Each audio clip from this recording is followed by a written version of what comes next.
Hello, folks. Howdy, howdy, howdy. Hope everyone is doing well this morning. I'm Black Dragon, and welcome to another edition of Black Dragon Biker TV, biker news you can trust. And as always, I'd like to thank you all for tuning in from wherever it is in the world that you happen to be. Oh, man, it's been so I haven't been on since Saturday, I guess.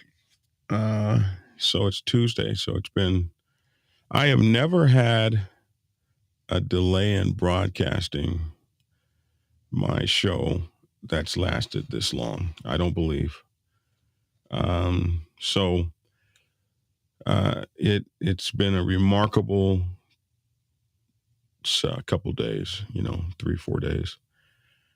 And I wanted to take some time to talk about what we seldom get to talk about. I have a whole news article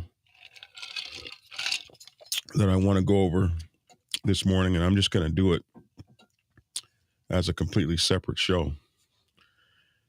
Because that news article is going to talk about biker gangs and some guys that were recently convicted of a biker gang issue. And that's what that show is going to be about. And the show tomorrow will be about something like that. And the show the next day will be about something like that. And we very seldom are going to do shows about motorcycle clubbing, which is really what this show started out as. Motorcycle clubbing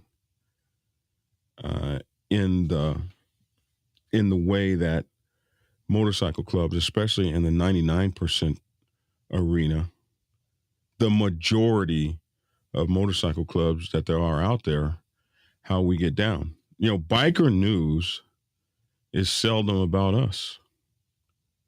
Biker news is always about everybody else that's not on our side. The only time we make biker news is when we get 5 or 6 of our brothers run over on the highway by a drunk driver going the wrong way in traffic, or watching their phone and running over the back of the pack and taking out 15 bikes. Or once a year when we give away toys for tots. The general public has no idea what biker clubs do, because when we're doing biker club stuff, it ain't in the news. So this is my first show since I found out that I have been diagnosed with COVID-19, SARS CoV-2, something like that, is the real name for COVID-19, right? SARS. I have the dreaded SARS.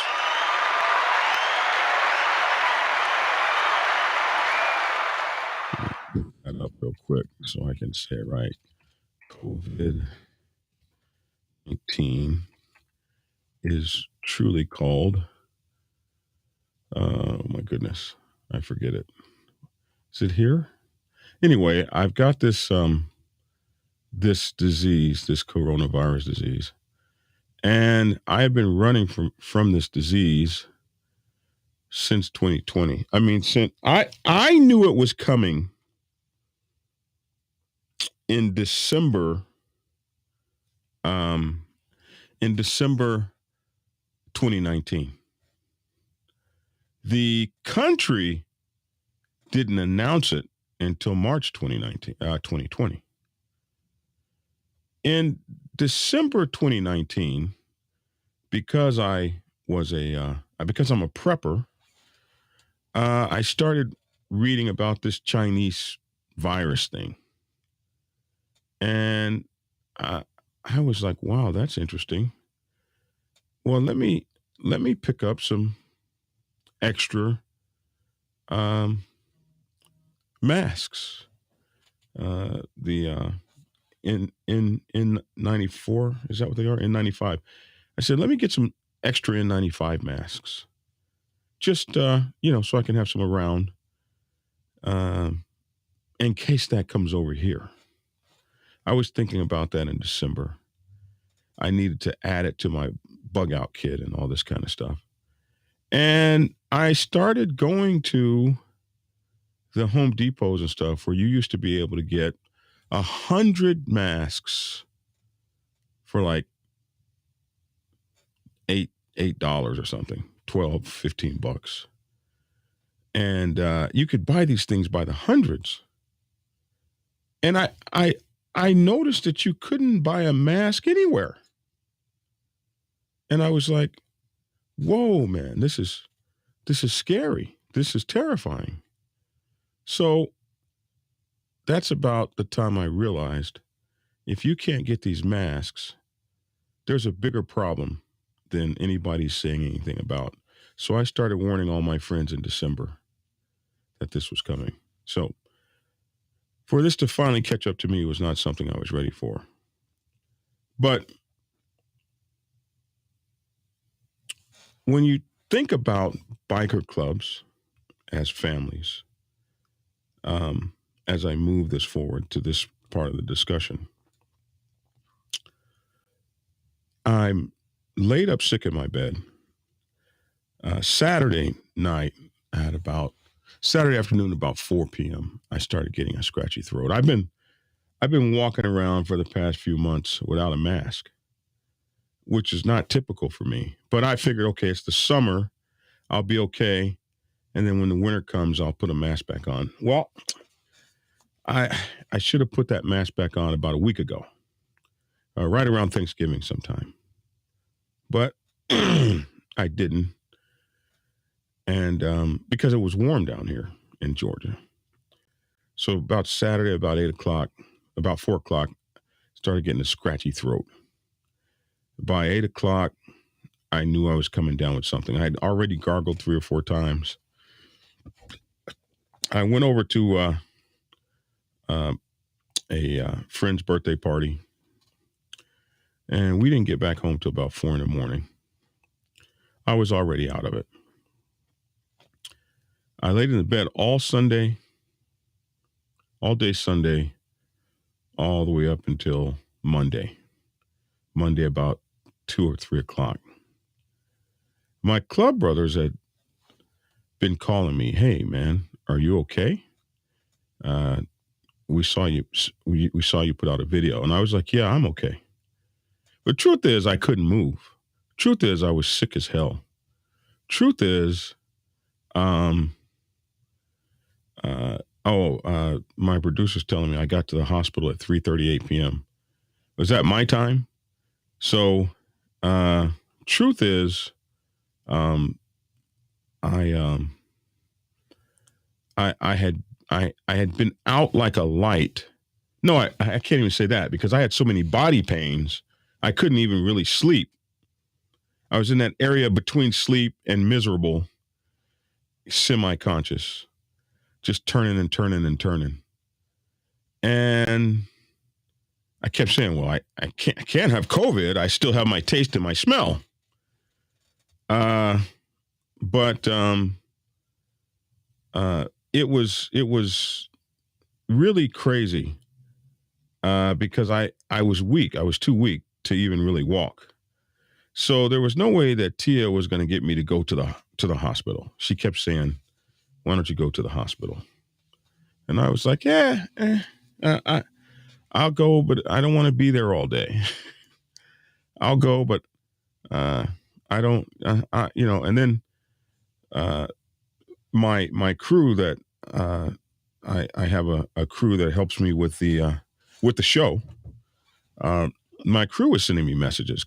Hey man, you're gonna get to the show. You're gonna get to the hospital. You're gonna get to the hospital, and it's giving a lot of lip service. Yeah, I'll go, but really, honestly, I was just too weak to go.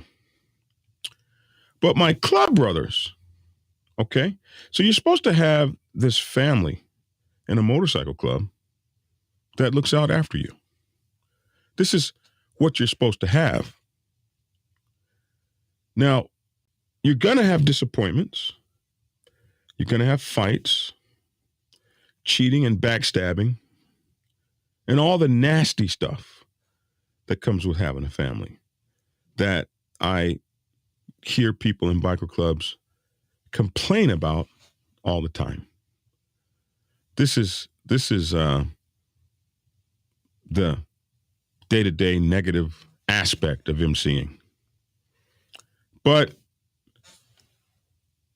if during your time of greatest crisis, that stuff is not wiped to the side, and the other family part of because families have fights and this, that, and the other, but families also have, I got your ass when things are down. Families, they also have that portion, that piece, that part. And if your family doesn't have that portion, that piece, that part, you need to get the hell away from it as quick as possible. You need to, and I have had people on my TikTok just a couple of days ago, because I post on TikTok way more than on here. And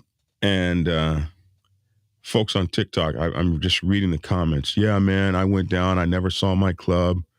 They never, one guy said, when I went down, only one club brother stopped. Everybody else kept going. Nobody else came back around to check on me. And they didn't even check on me when I was in the hospital. Brother, you don't have a motorcycle club. You don't have a biker club. You're in a riding club. You're in a club that likes to ride. And there's no expectation of brotherhood in that club. They don't know how to give it, and they don't know how to show it. My club would not take no for an answer. My club would not take, they weren't getting the right answers from me.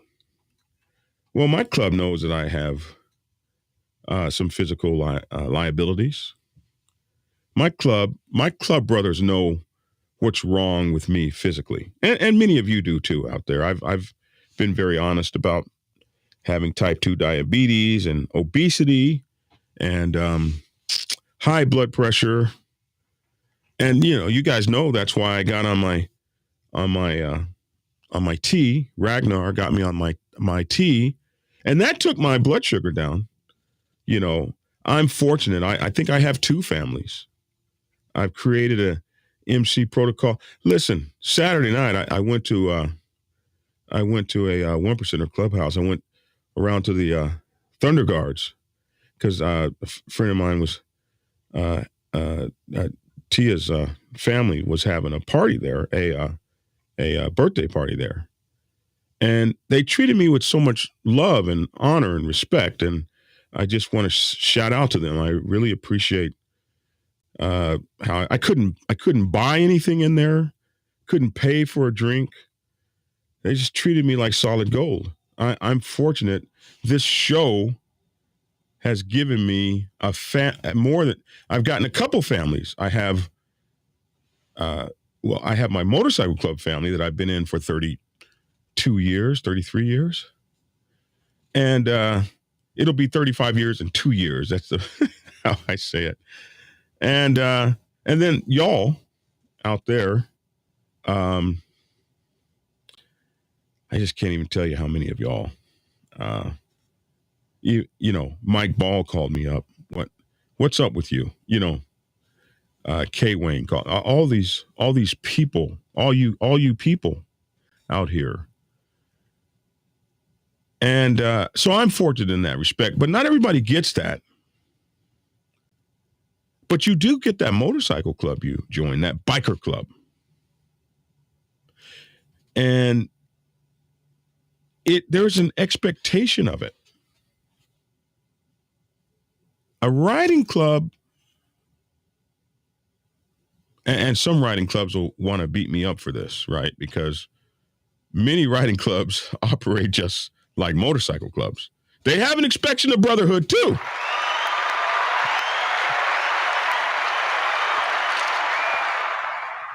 But a riding club, a traditional kind of riding club, they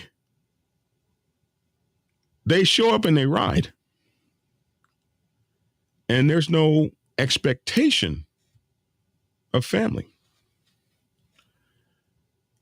In many of them, the traditional ones that I've always known of. The new ones are changing up, though. The new RCs are just as tough with their brotherhood as we are. But there's no expectation of brotherhood in some of these things. Like, you know, I would say if you're in the Goldwing Riders of America, you pay your dues, you get your patch or whatever. They don't have a back patch, but they have emblems. And those folks meet up and they know each other and they love each other. And some of them, they've been riding to the wingdings. And I know about wingdings and stuff because I still own a Goldwing. And yeah, I was big time into the Goldwing family. You know, Goldwing is like having a damn Goldwing is like, you got to be kidding me. Well, where is the damn thing?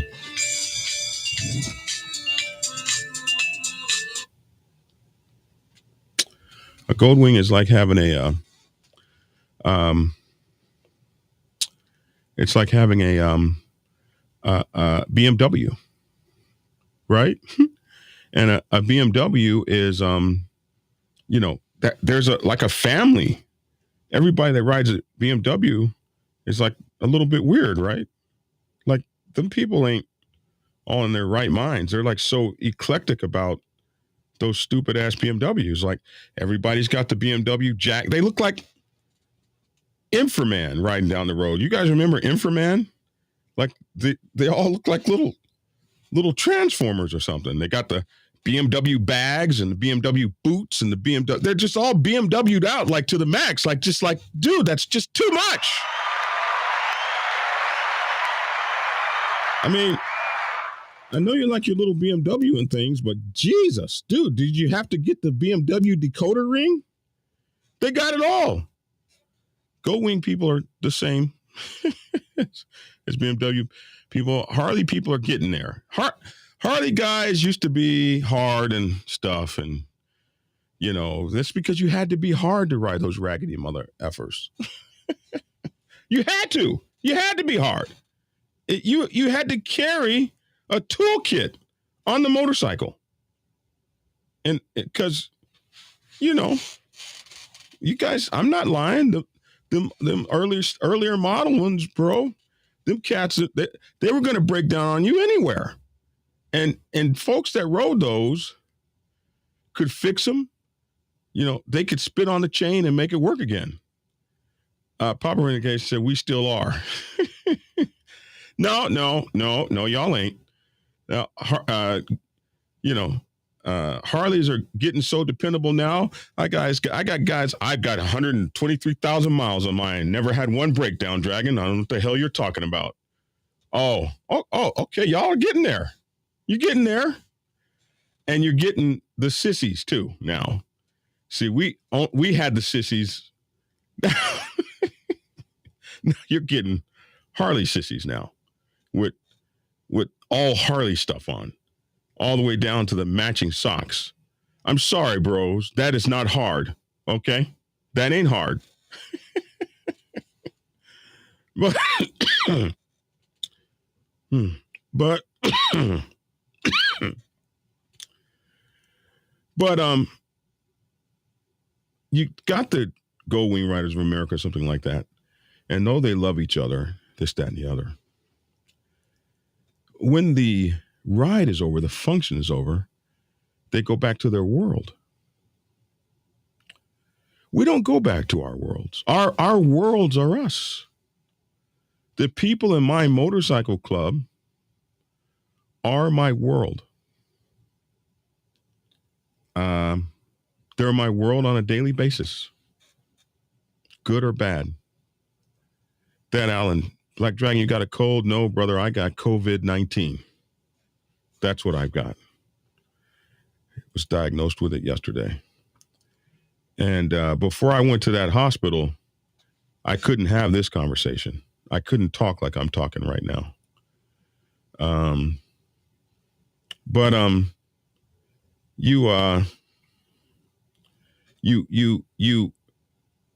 you develop this family and some expectations of brotherhood, some expectations of family.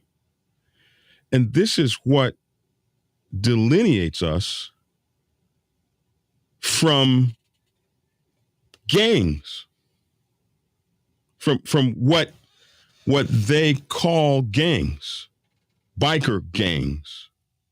We're not biker gangs. We're biker clubs, and we have family.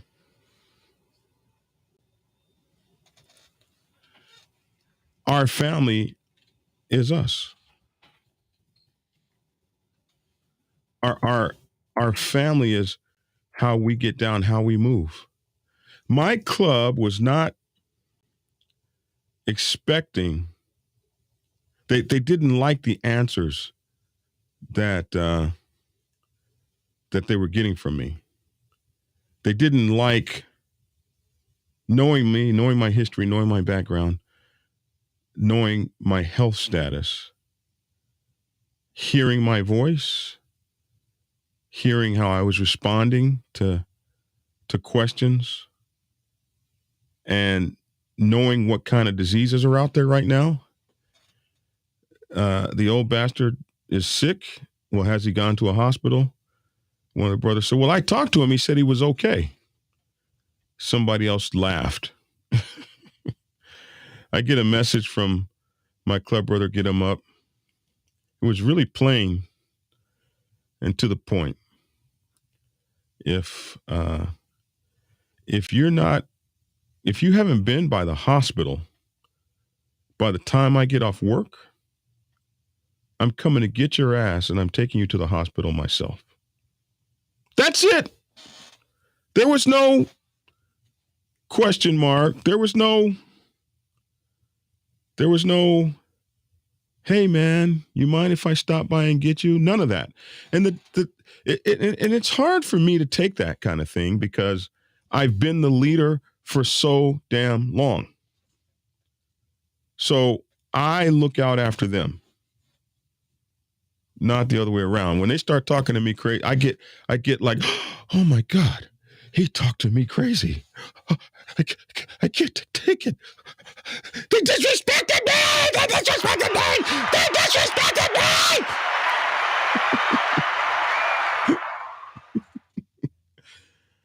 I'm not used to them talking to me like I talk to them, right? When I talk to them, I can be very mean. But they say if you can't dish it out, don't take it. Oh, hell no. If you can't, is that what they say? If you can't take it, don't dish it out. And so, yeah, I've always been the I can't take it dude. And as these guys that I've trained and everything, they come up in rank, right? So like they don't need me anymore like that. Like, okay, all right, we got it now. We got it. So when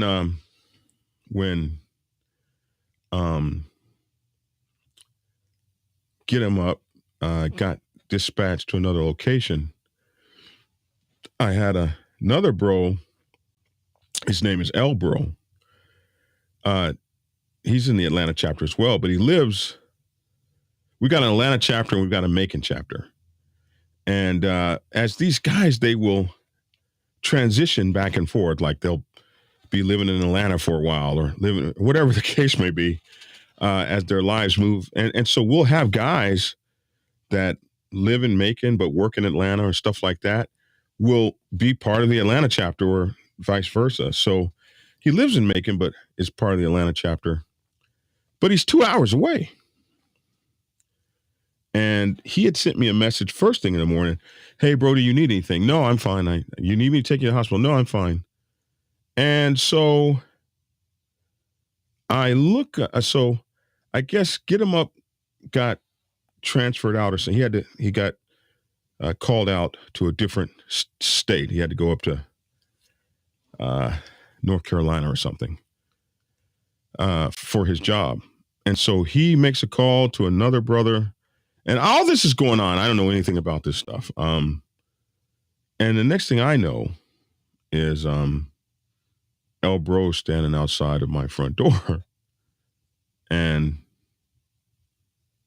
it's like, here I am. Come to take your ass to that hospital. See, that's how families are supposed to work. I've come to take your reluctant, arrogant, can't listen to instructions. Because when they were on the phone, when Get 'Em Up was on the phone talking, El Bro was like, well, now hold on a minute. I sent him a message early this morning.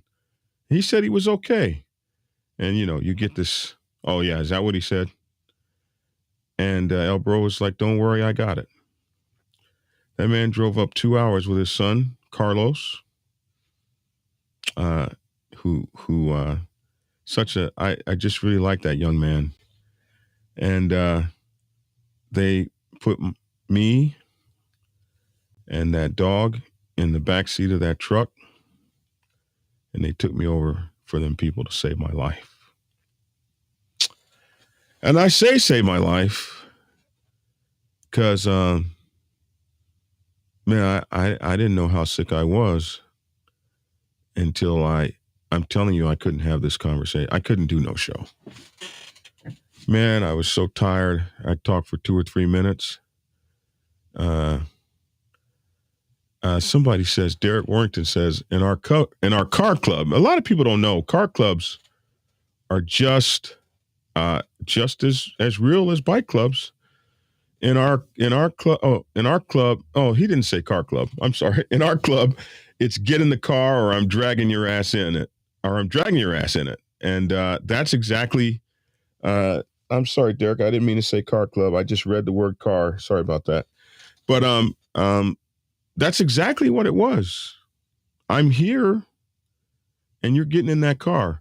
And when I realized it was El Bro out there and I knew where he drove from, I wasn't giving him any shit. It took me about 40 minutes to get into that truck.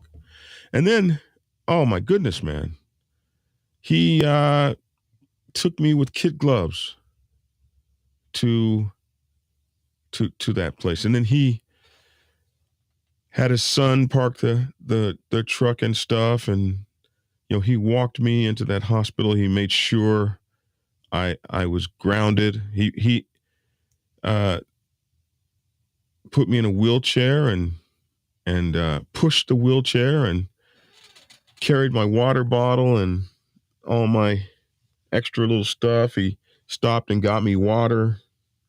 And he sat in that hospital with me for hours.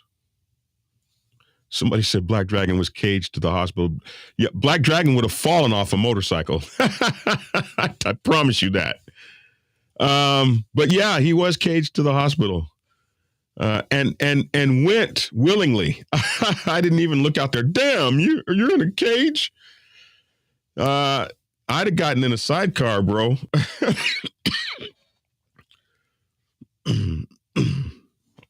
I would have gotten in a sidecar. So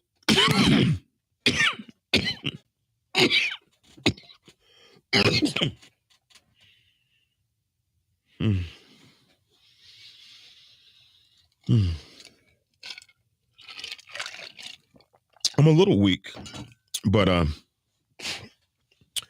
we're doing good, man. We're doing good. So he got me in that truck, took me down there. He took such beautiful care of me. And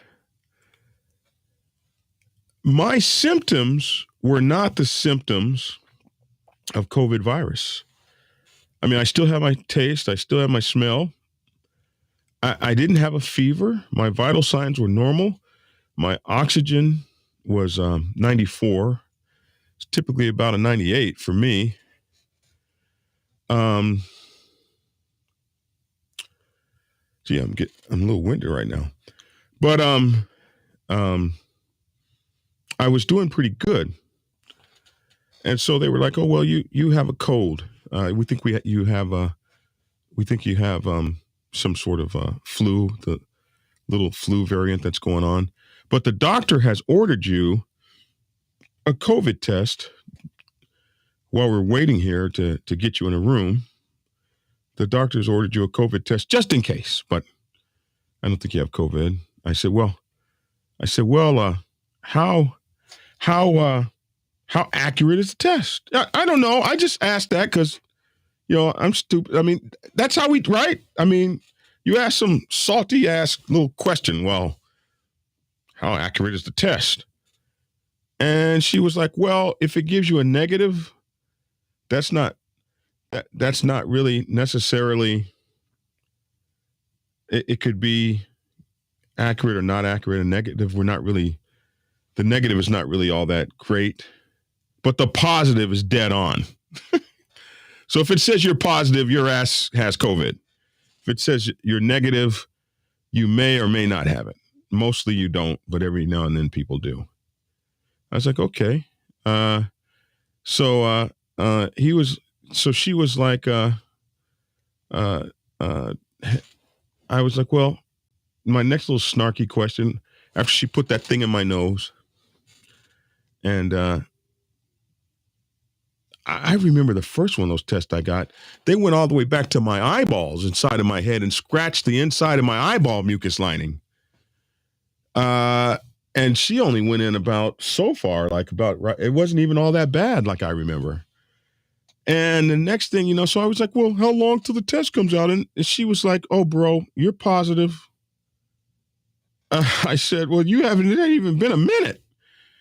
As soon as she put my booger into that, and I was like, man, I hate your job. I mean, who wants to, I would have blown my nose if I knew you were going to get a booger out of it.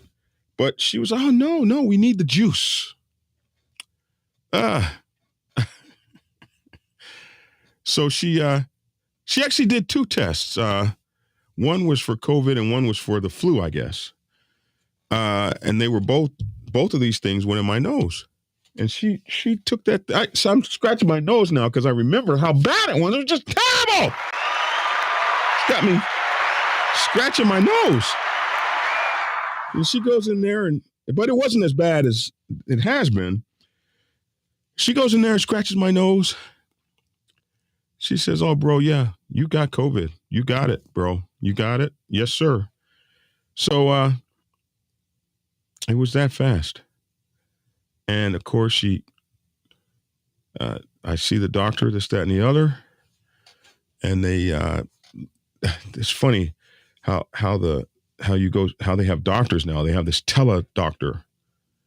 And this doctor's sitting somewhere in the world. She could be in Bangladesh. Who the hell knows? And you got the nurse right there. And the nurse is doing all the stuff. And the tele-doctor is tele-doctoring. It's crazy. So the nurse puts the hearing thing up to my ears, up to my chest, the electronic stethoscope, and the tele-doctor's listening to it. She's got her eyes all closed, like she's standing in there. And I'm just like, wow, is this what medicine has come to? Like, I'm not complaining now. I wasn't mad at anybody, but I was, I like the little cold stethoscope and the little cold doctor hands. Those, I'm old. That feels doctorish to me. All this warm stuff. And she didn't even have to lift up my shirt or nothing. She just stuck it right on my, and I had like maybe 4 layers on. She just stuck it right on me like, like 7 or 8 places. Doctor listened. Doctor was like, all right, listen, we're going to take a couple chest x-rays. If your chest x-rays are good, then you won't hear from me. You'll get a letter in the mail. If your chest x-rays are not good, then I'll be talking to you before you leave. And we got these 2 shots we're going to put up your ass. Huh? Everybody else I know that got COVID just got told to go home and try to survive. She said, yeah, you're high risk. So, man, they gave me them 2 shots, bro. 1 in each booty. And they don't even give it to you in the booty. Like, I'm thinking the booty, like where you grab a girl, like in the booty part. You could probably take a bunch of shots in the booty. No, they give it to you on the back of your, like where the booty comes up and almost meets the back. Like the most fleshy, evilest, hardest, softest, painful part of the human booty. Like, what the hell was that? 1 in each one. And it stung. It stang. And, man, but I got them shots and a bro was like, all of a sudden those body aches just went, bye-bye. And within 2 hours, I had my appetite back. So I'll be honest with you. I'm terrified. I'm terrified of this disease. It's killed 30 or 40 people I know. Now, let me tell you guys something.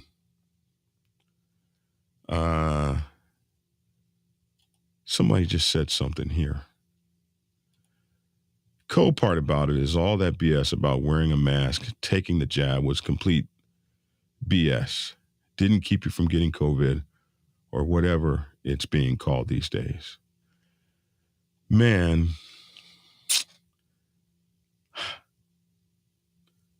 well, let me say this. And I'm not a COVID denier or any of this kind of thing. And I've had 3 jabs.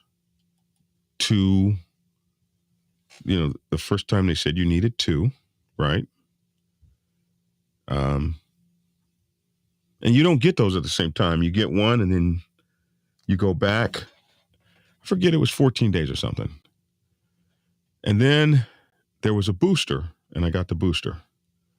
And then I was supposed to get my second booster, but I started listening to all these people like this guy here. I started listening to this guy, all these people like him. And I was like, man, I messed around and didn't get my 4th booster, my second booster, 4th jab. And I'm not a denier, but there's some interesting stuff to what he says here. DCLM 48.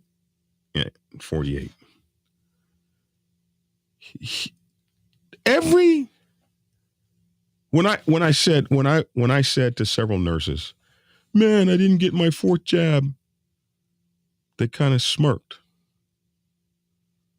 And I saw several nurses through that day, through that couple hour period that I was there, about 3 hours. And my main nurse so everybody I talked to there, including the admitting nurses that were admitting me,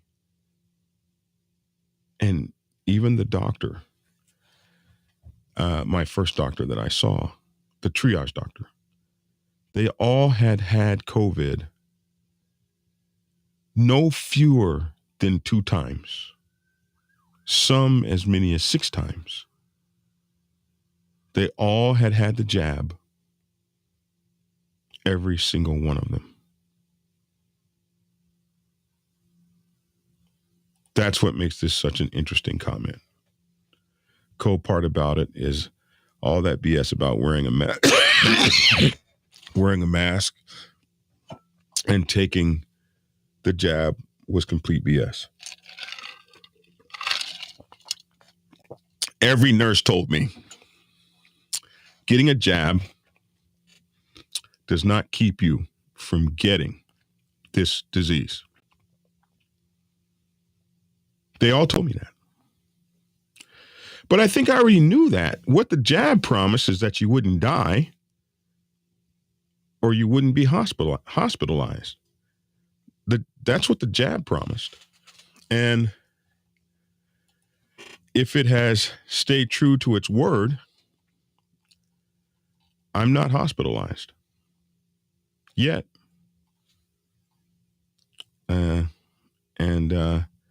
So if that's the case, for me, the jab has done its job. But I can absolutely understand why he says that. Because one of the nurses I talked to said, I'm not getting the fourth jab. And I said, well, why? And she said, well, I have had 3, and I have long-term COVID. I have residual effects from the last bout I had. I still don't have my breathing right. I still don't have my walking right. I still don't have my taste back right. I still have issues. And why would I get another jab when it hasn't been able to protect me? Man, I go from coughing to sneezing. Isn't that weird?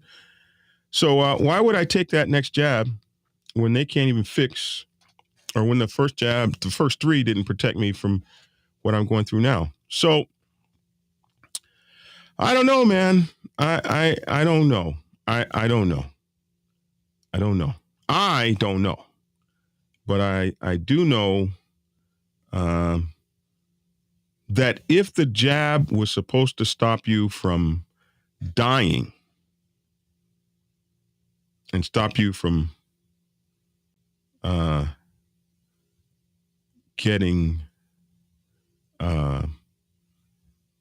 put in the hospital and intubated, then maybe it worked for me. Rob says, doctor stopped me after the 3rd jab. Lost feeling in my hands. Thankfully, it came back, and now they are saying you need a 5th one. Nope. Yeah, and that's what they told me last night, too. They told me that COVID is here to stay, and you're going to get a jab once a year like the flu shot. And some years that jab might be right, and some years it might be just okay. The doctor told me COVID is now mutating at a rate as fast as the flu. And it's here. And I guess she didn't tell me this. This part I'm interpolating, whatever the word you want to use. I don't think interpolating is a word, but some word like that. Whatever reason, whatever deduction you want to come up with. This is my deduction. My deduction is everybody's going to get it. That's my deduction. So my greater point of this story was not, COVID and all that sort of thing. It is my family in the biker club world. And so what about Tia? And Tia talked to my brother Elbro today, and she said, Elbro, I could not convince this man to go to the doctor. I could not get this man to go to a doctor, no matter what I tried. And if you guys in this club hadn't come up here and put his ass in in a vehicle and carted his stubborn ass to the hospital, he would not have gone because he wouldn't get out of the bed and he wouldn't go to the hospital. He kept saying, it's just a cold. I just need to get some rest. And I mean, I thought it was a cold. I could breathe. I didn't feel like I couldn't breathe. I didn't have loss of taste and I didn't have loss of smell. And boy, that doctor tore my ass up. Well, shit, I was listening to the television. Y'all don't listen to CNN? No, nobody does. Y'all don't listen to Fox? No, nobody does. I don't know why I was. They said shortness of breath. You lose your sense of taste and sense of smell. The doctor said, man, we got people coming here presenting all kind of ways. We got people presenting so many different ways, it ain't even funny. I was like, wow. Well, look at my dumb ass about to fall out over here. You gotta get to where you understand. You got to get to where you understand these maladies that are out there because it can take you out. And if you don't have a strong family, but since most of the people that watch me are into motorcycle clubs, biker clubs, whatever the case may be, I'm just telling you what a real dysfunctional, functional MC looks like. And I often talk about the dysfunctional portion of it, but I got to talk about the functional portion of it. Because I had another club brother whose granddaughter fell and cracked her head open, split her skull, during this past weekend or whatever.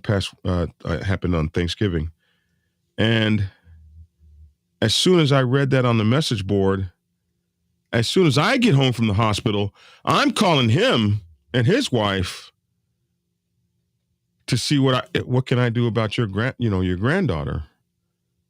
And then I have another club brother whose son, 30-some-year-old son, had a stroke, and he's flying out to Texas. He's out in Texas. And what that man is doing is calling all the club brothers, calling the club here in Atlanta to make sure that somebody gets to me to take my stubborn ass to the hospital. And he's dealing with a son with a stroke. He's landing at the airport, calling back, somebody go get Black Dragon, and somebody go get Black Dragon, while on the way to the hospital to see a son that has a stroke. A son of his or that has a stroke. And at the same time, he's calling about a sister of ours who has passed away in another state while dealing with a son that has a stroke.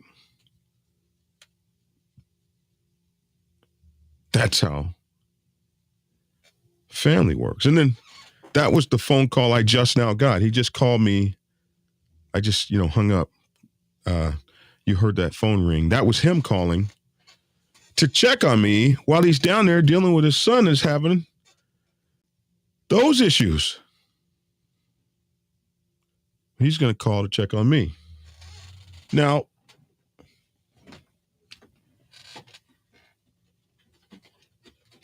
this morning, as I was about to start my show, my brother Vader pulls up with breakfast for me right here in this box.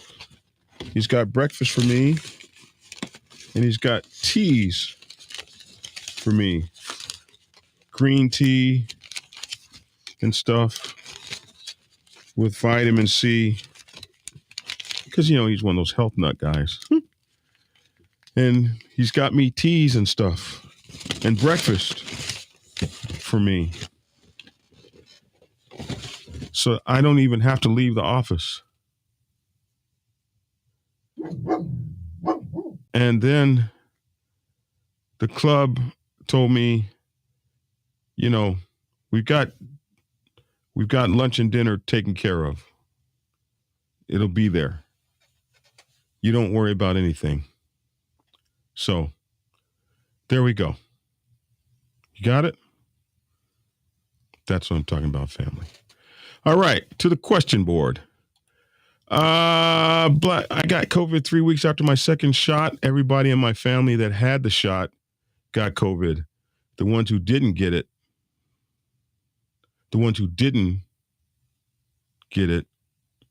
I guess didn't get it. I got COVID 3 weeks after my second shot. Everybody in my family that had the shot got COVID. The ones who didn't, I think, get the shot didn't get it. That's crazy, right? Yeah, that's crazy. That's absolutely crazy.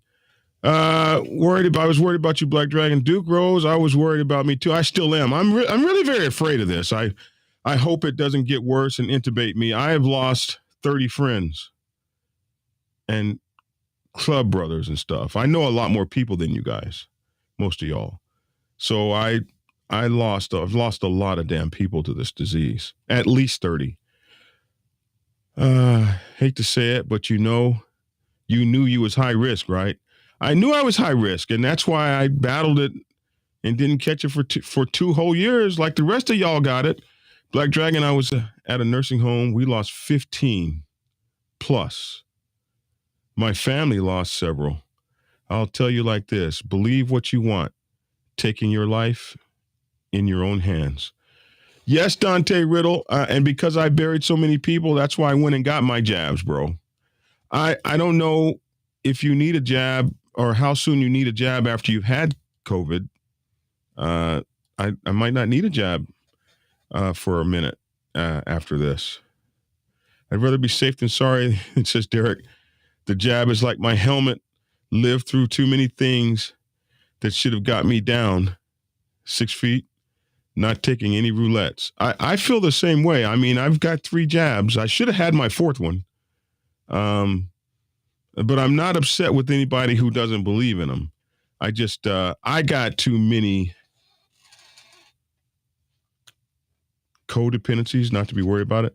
I have a friend that still gets brain fogs and can't walk right. He got it in between his first and second shot. Damn, before he was fully.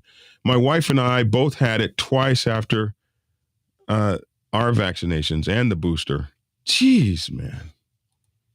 That's crazy. I believe the 4th shot saved me a lot of grief. All I got was a 5-day cough, and I'm sure it would have been worse without it. Highlander, I've had 3 jabs. You see me sitting here in this chair, right? So, I don't know. Extrapolate. That's the word I was looking for. Dang. Well, my people know everything. Whether the jab works or not, the stockholders of the pharmaceutical companies made some guaranteed bank thanks to the government. Thankful to see you up, Black Dragon. Still praying for you. Well, they did. And our taxpayer dollars paid for it because I haven't paid for 1 jab yet. My uncle's whole family was vaccinated, and he lost his wife of 40 years to COVID last year. Oh, my God. I'm so sorry to hear that. My little brother at UOFL works where they study it, and it's scary the way it's evolving. That's what that doctor told me last night. She told me this shit is, or yesterday afternoon, she told me this shit is evolving so fast, it ain't even.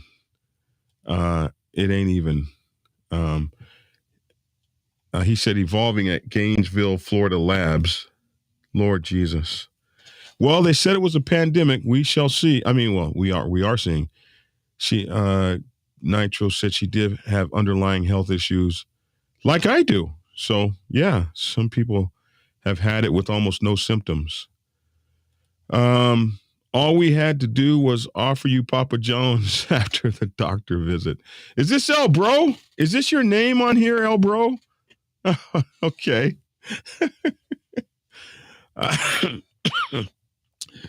When I was able to, when after they gave me them shots, my appetite came back. My brothers took me. Hey, Black Dragon, is there anything you can get for me? Take me to Papa John's, man. I'm ordering me 2 Papitos. Then Tia ate half my Papitos, man. That hurt my feelings. Faith has a lot to do with healing. If the stab will help your faith, then get it. Man, you are so correct about that. B Mel, just send it. Is that what we're going to call you? B Mel? We'll just say B Mel. You're so correct about that, B Mel, because there have been so many studies to show that. And even with placebos, they give people placebos, and just believing that they'll get better, they get better. So I think that is absolutely a great point. I'm glad to see you, Black Dragon. I was really, really worried about you. Are you feeling okay? I'm feeling better. I'm getting ready to go get back in that bed, but I'm feeling better. Respect is a very humbling thing, isn't it? You've obviously earned it, so keep letting your actions do all the talking. Get well, brother. I appreciate you, man. I really do. I'm trying to send you some money. It won't let me. Hit me on my Cash App. $biker Prez, Prez. $biker Prez. And forget that stupid button. But I appreciate you, man. God bless you. Got to go. Family have. Oh, yeah. Take care. C. Ruger, love you, man. Thank you for being on. If that's El Bro, thank you, man, for taking black. Listen, man, K. Wayne is another one of. He has become a producer on the show as well. K. Wayne stayed on that phone with me all day. He kept calling me every 2 hours, talking about, "Are you going to the hospital, Papa? You going to the hospital?" Yeah, man, I'm gonna get there. Like I say, I've got family inside and out. K. Wayne stayed on that damn phone, man, just to make sure. Man, I appreciate you, Black Dragon. He just stayed on the phone with me to help me get better and to make sure my whole board with Lissa and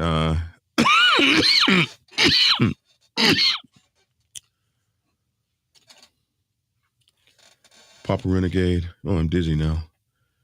And everybody. I'm getting ready to get off this thing. I got on. I did my show. My whole team.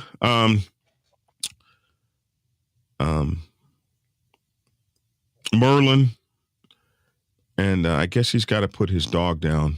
And Merlin, I'm so sorry you got to put your dog down. I know what that's like, man. But we're at an hour right now, so it's time for me to get the hell out of here. Lissa, thank you. A special thank you to Black Sabbath Motorcycle Club for everything. Thank you. Listen, my board, you guys don't know this. Most of you guys don't know this, but I have a board. I put a board together of all of my long-term viewers. I made them all mods, and then eventually I created a board, and this board looks out after me, my Regents board. And my Regents board was on fire yesterday, man. Just trying to make sure I was okay. I've been blessed to have you people, man. I've been blessed to have you people all in my life. So I want to thank you. Anyway, I'm going to get off this. I have a news show for you guys. I'm going to tape it real quick and put it up for you so you can get your news for today. So I'm going to tape that show real quick and put it up for you. And I just want you guys to know that I love you. And I just wanted to show you guys an example of family and what Biker Club families should be, what mine has been to me, and what we are for each other. So you guys take care. That's my 2 cents. Love to hear your 2 cents in the comment section below. Please make sure that you go check us out at Black Dragon Biker TV, Facebook, YouTube, Instagram, TikTok. Make sure to hit the like, share, and subscribe buttons. You can order my books, Prospects Bible, Sergeant at Arms Bible, President's Bible, Public Relations Officer's Bible, Prospects Bible for Women's Motorcycle Clubs, and all on Amazon Kindle. And you can order them from blackdragonsgear.com. Also, the Prospects Bible is on Audible. Our podcast is The Dragon's Lair, Motorcycle Chaos. Please please join us on Discord. The link to the Discord is in the description box below. Also, my Cash App is $ Biker Prez, Prez, $ Biker Prez. If you guys are so inclined, you want to know what that is. Real quick, let's get together on that autobiography we spoke about, When You Get Better. So if we spoke about that, and we haven't spoken about it in the last 2.5 weeks, it is completely, and I'm not quite sure I'm talking to via this screen name here. So please do me a favor. I can't call your screen name out in my head right now. I'm a little bit fuzzy. So if you could do me a favor and hit me at Black Dragon at blacksabbath.com or call me right after the show. My number, I'm posting it here so you can get it. 206. I'm ready for projects, so we'll get the project off the ground as soon as possible.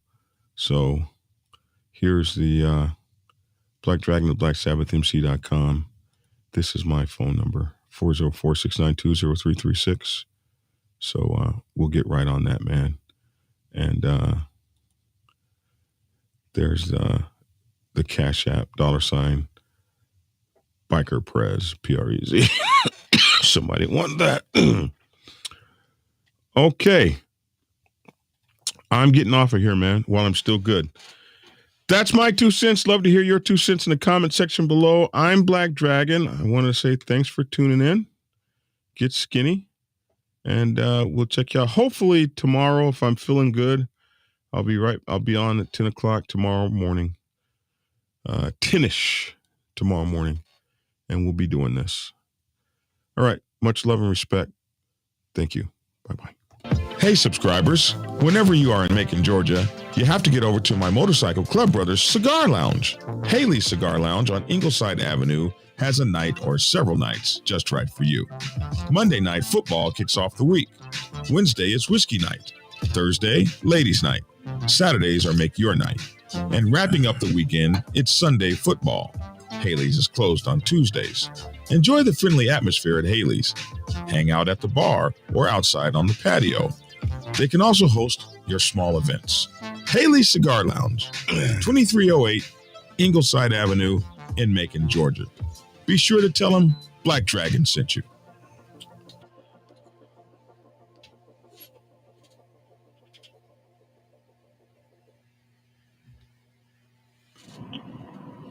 Get Black Dragon's first book, The Prospects Bible, to learn how to join a motorcycle club. It has been an Amazon #1 bestseller for the past 7 years and is required reading for over 3,000 motorcycle clubs worldwide. This book is a must-have for new people venturing onto the motorcycle club set. It will teach you how to prepare yourself for service to the motorcycle club nation and show you how to qualify a motorcycle club to be worthy of your service. Available on Amazon, Kindle, and for order at your local bookstore. Get your autographed copy at blackdragonsgear.com. Be the best motorcycle club prospect you can be. Get the book. Prepare yourself to take the helm as president of your mighty motorcycle club by delving into the pages of Black Dragon's newest book, The President's Bible, Chronicle 1, Principles of Motorcycle Club Leadership. There you will learn to advance your skills in applying the 14 scientific principles of leadership similar to those taught to officers in the United States Naval Service. Available in hardcover, paperback, and ebook. Get yours today on Amazon, Kindle, or order it at your local bookstore. Order your autographed copy from blackdragonsgear.com. Be the best motorcycle club president you can be. Get the book.